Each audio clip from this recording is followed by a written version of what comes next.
जय हिंद दोस्तों, good morning, सुप्रभात, राम राम। मैं दिनेश सर आप लोगों का बहुत बहुत स्वागत करता हूं आपके यूट्यूब चैनल जिसका नाम है दिनेश सर हिंदी वाले। आज हम लोग भाषा शिक्षण की जो हमारी श्रृंखला चल रही है उसका तीसरा वीडियो लेकर आया हूं, जिसमें कि आप लोगों को महत्वपूर्ण प्रश्न मिलने वाले हैं और आपको अगले एग्जामों के लिए बड़ा ही कामगार सिद्ध होंगे। तो शुरू करते हैं। पहला प्रश्न जिसका नाम है रूपरेखा अनुकरण विधि है। इनमें से पूछ रहा है कि रूपरेखा अनुकरण विधि कौन सी है।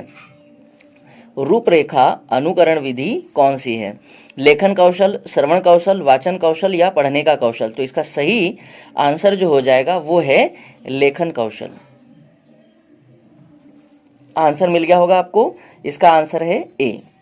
चलिए अगले प्रश्न की तरफ रुख करते हैं और अगला प्रश्न ये है कि श्याम और राधा एक दूसरे से बातचीत कर रहे हैं, यह रूप है। किस प्रकार का रूप है? केवल सांकेतिक अभिव्यक्ति का, केवल मौखिक अभिव्यक्ति का और केवल लिखित अभिव्यक्ति का, या उपरोक्त सभी? अब यहाँ पर बात हम लोग नेगेटिव वाले जो शब्द है या पॉजिटिव वाले इनको लेकर नहीं कर सकते, क्योंकि यहाँ दो लोगों की बात हो रही है और इसमें उनके बीच के वार्तालाप की बात है, इसलिए यहाँ केवल शब्द का प्रयोग हुआ है। तो हम क्या कर सकते हैं, यहाँ सही आंसर दे देंगे। दोनों के बीच बातचीत हो रही मतलब मौखिक अभिव्यक्ति हो रही है, तो आंसर सही हो जाएगा आपका सी। आंसर सही क्या हो गया आपका? सी। अगले प्रश्न की तरफ रुख करते हैं और अगला प्रश्न है आपके पास प्रश्न नंबर 3। प्रश्न नंबर 3 क्या कहता है कि श्यामपट को साफ करने की सही प्रक्रिया क्या है? मतलब जब टीचर बोर्ड पर लिखते हैं तो उस लिखे हुए को रफ करना या इरेज करना होता है, तो उस श्यामपट को साफ करने की प्रक्रिया क्या कहलाती है? मतलब ऊपर से नीचे करना चाहिए या नीचे से ऊपर की ओर ले जाना चाहिए, दाएं से बाएं लाना चाहिए या बाएं से दाएं लाना चाहिए? अच्छा, एक चीज और होती है कि श्यामपट का हम लोग कैसे प्रयोग करें, इसको लेकर भी क्वेश्चन आता है। तो इसका सही उत्तर है बाएं से दाएं। सही उत्तर क्या है इसका? बाएं से दाएं। मतलब इसका उत्तर जो है सी सही है। समझ गए होंगे आप लोग श्यामपट को साफ करने की सही प्रक्रिया। चलिए अगले प्रश्न की तरफ रुख करते हैं और अगला प्रश्न जो है वो है डिसलेक्सिया से संबंधित। डिसलेक्सिया मतलब समझ रहे हो आप लोग, किसी छात्र को लिखने संबंधित समस्या है पर इसमें और भी चीजें हैं। अब इसको और जिन्होंने बड़ा ध्यान से पढ़ा होगा तो समझ जाएंगे कि इसका सही आंसर क्या है। डिसलेक्सिया का लक्षण है केवल वर्णमाला अधिगम में कठिनाई, केवल वर्तनी दोष से पीड़ित होना और केवल एकाग्रता में कठिनाई। तो ये सारी चीजें भी होती है इसमें। अब केवल केवल लिखा हुआ है यहाँ पर फिर से, तो डिसलेक्सिया का लक्षण उपरोक्त सभी है। आंसर समझ गए होंगे। इसका सही आंसर है ए। चलिए अगले प्रश्न की तरफ चलते हैं और अगला प्रश्न है 5 नंबर का प्रश्न कि स्कूल बंद हो गया और लड़के घर जाने लगे का सरल वाक्य बनाइए। मतलब यहाँ वाक्यों का रूपांतरण पूछ रहा है, क्योंकि ये रचना के प्रकार के आधार पर है वाक्य। वाक्य 3 प्रकार के होते हैं, सरल वाक्य, संयुक्त वाक्य और मिश्रित वाक्य। सरल वाक्य में जो है एक कर्ता और एक क्रिया की बात होती है, जबकि संयुक्त वाक्य में क्या होता है कि कई सारे वाक्यों को या 2 वाक्यों को या उससे अधिक वाक्यों को मिश्रित किया जाता है संयोजक अव्यय द्वारा, जो कि होते हैं पर, परंतु, लेकिन, किंतु, और, इसलिए, अथवा, एवं, तथा, अतएव, अतः, इसलिए, जो कि, चूंकि, ताकि, क्योंकि। ये सारे शब्द जो होते हैं वो संयुक्त वाक्य बनाने में मदद करते हैं।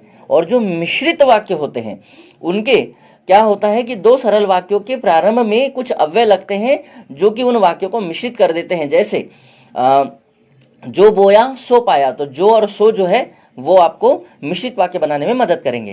कि, जो, तो, सो, ऐसे शब्द इसमें वाक्यों के बीच में भी लगते हैं और शुरू में भी कुछ शब्द लगते हैं। जैसे यदि, तो, यद्यपि, तथापि, जैसा, वैसा, जैसी करनी वैसी भरनी, जिसका देश या जैसी लाठी जैसा देश वैसा भेष, जिसकी लाठी उसका भैंस। तो इस तरह के भी शब्द आप लोग को देखने के लिए मिल सकते हैं। तो यहाँ एक शब्द आप लोगों ने वाक्य में पढ़ा होगा, ज्यों ही स्कूल बंद हुआ त्यों ही लड़के घर चले गए। तो ये मिश्रित वाक्य हो गया गुरुजी। कौन सा वाक्य हो गया बेटा? ये मिश्रित वाक्य हो गया। कौन सा वाक्य हो गया? ये मिश्रित वाक्य हो गया।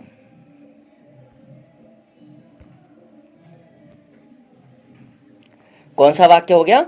मिश्रित वाक्य हो गया।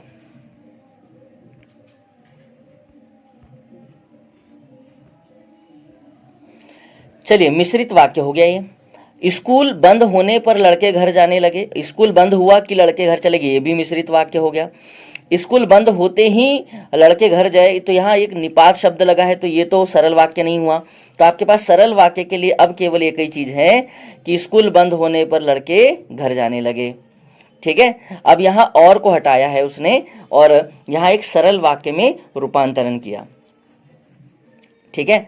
तो इसका सही आंसर जो बताया इन्होंने, क्या बताया वो, कि स्कूल बंद होने पर घर लड़के घर जाने लगे। अब यहाँ वो जो है ना संयोजक की तरह काम नहीं कर रहा है ये पर, यहाँ ये जो पर जो है ये अधिकरण की तरह काम कर रहा है, इसलिए सही आंसर होगा। आपको ये ना कहे कि सर पर यहाँ लगा है तो कैसे इसका आंसर दे दिया, भैया वो अधिकरण की तरह प्रयोग हुआ है। किसकी तरह प्रयोग हुआ है, अधिकरण, है ना, कारक विभक्ति सुनते होंगे आप लोग। चलो अगले प्रश्न की तरफ बढ़ते हैं। अगला प्रश्न जो है प्रश्न नंबर 6 है, श्रवण के आधार पर भाषा का कौन सा भेद है। श्रवण के आधार पर भाषा का कौन सा भेद है, कृत्रिम भाषा, सहज भाषा, योगात्मक और संयोगात्मक भाषा, क्लिष्ट और सरल भाषा, मधुर भाषा और कर्कश भाषा। तो श्रवण के आधार पर भाषा का कौन सा भेद सही होगा इसमें, तो वो हो जाएगा मधुर और कर्कश भाषा। तो आप लोग इसका आंसर समझ चुके होंगे, डी इसका सही उत्तर है। चलिए अगले प्रश्न की तरफ रुख करते हैं और अगला प्रश्न है, लिखने के नियमों का ज्ञान होता है व्याकरण के द्वारा, बोलने के द्वारा, हाथ द्वारा और भावनाओं द्वारा। तो भैया लिखने का ज्ञान जो है वो व्याकरण के द्वारा संभव हो पाता है। समझ गए होंगे आप लोग उत्तर। चलिए इसका सही उत्तर जो है ए है। अगले प्रश्न की तरफ चलते हैं, पर उससे पहले आप लोगों के लिए सूचना कि आप लोग वीडियो को थोड़ा सा लाइक कीजिए, शेयर कीजिए और ज़्यादा से ज़्यादा लोगों तक पहुंचाइए। और जो भी प्रश्न में आपको कोई किसी प्रकार की संभावना या ऐसा लगता है कि यह प्रश्न थोड़ा डाउटफुल है या कुछ है, तो आप लोग मुझे कमेंट्स बॉक्स में कमेंट्स भी कर सकते हैं, और जो भी कमेंट्स आएंगे वो अगले वीडियो में मैं उसको क्लियर करने की पूरी कोशिश करूंगा। चलिए तो और किस तरह से आपको वीडियो समझ में आ रहे हैं, कैसा लग रहा है, वो भी थोड़ा सा कमेंट्स करके बताइए, ठीक। तो अगले प्रश्न की तरफ चलते हैं, सीखने के लिए बातचीत करना की आयु वर्गों के लिए आवश्यक होता है। किस आयु वर्ग, किन आयु वर्गों के लिए होता है सीखने के लिए बातचीत करना?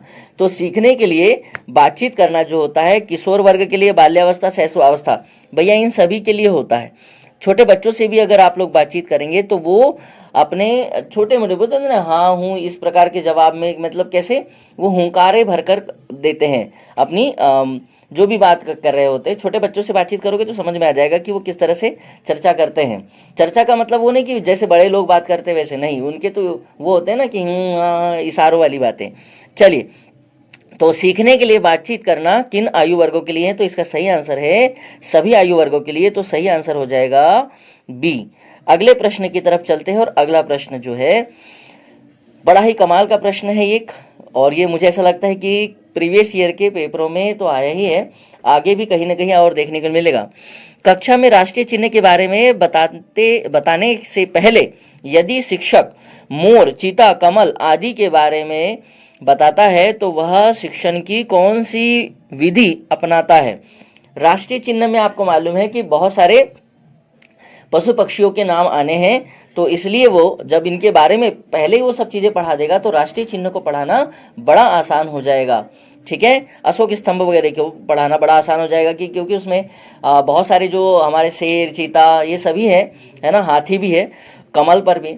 तो ये चीजें बताने के लिए पर पहले ये बच्चों को पता होना चाहिए कि क्या चीज होती है, तब बताओगे तो बड़े आसानी समझ आएगा। तो इसको कहते हैं ज्ञात से अज्ञात की ओर, इसको कहते हैं ज्ञात से अज्ञात की ओर। ये क्वेश्चन बड़ा ही कमाल का क्वेश्चन है। ये विधि कहलाती है शिक्षण विधि, ज्ञात से अज्ञात की ओर, सरल से जटिल की ओर, विशिष्ट से सामान्य की ओर, सूक्ष्म से या स्थूल से सूक्ष्म की ओर। तो सही आंसर है इसका ज्ञात से अज्ञात की ओर।